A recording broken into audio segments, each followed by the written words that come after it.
Have you ever cut an onion and you can't stop crying? Well, today I'm going to show you how to cut an onion without crying. I know this seems like a mystery and I don't know why this isn't covered more by places like the Food Network, but it's actually a pretty simple process. So here I have a yellow onion and it has its paper skin on the outside, and then at the bottom, this is the root. Now, the reason why onions make you cry is because they are particularly good at absorbing sulfur out of the soil that they grow. And when you cut through the onions, you're breaking up cells. It's a long story to basically the sulfur from this is mixing with the tears in your eyes. It's making it activate and it's making you cry. Now, there's a simple trick, and you don't have to cut it under a bowl of water. You don't have to open up an onion next to you or a lemon next to you. It's actually pretty simple. So all you do, take your knife, you're gonna cut off the top, paper and all, and then I'm going to flip this over so now I have a flat surface to cut on.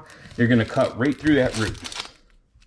So now I have the paper on the outside, and I'm going to peel the paper and this first outer layer of onion. And now I have basically a peeled onion with the root on it. Now I'm not going to cut that root off. And honestly, this isn't making me cry at all. So what I'm going to do now is start cutting slices in here. And the reason I'm not cutting that root off to begin with is so even though this is cut apart, this is still all staying together because it's still attached to that root there.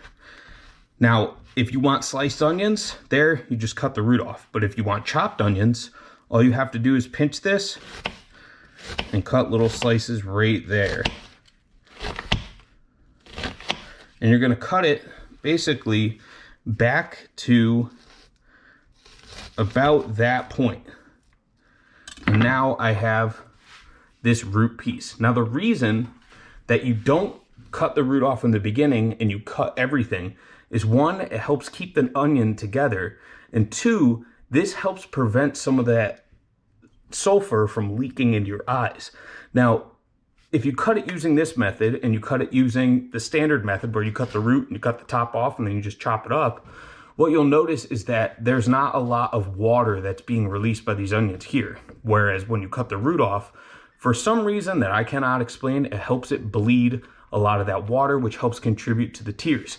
Now, I'm not crying. My eyes are wide open, and typically I'm pretty sensitive to onions making me cry. So that is how you cut an onion without crying.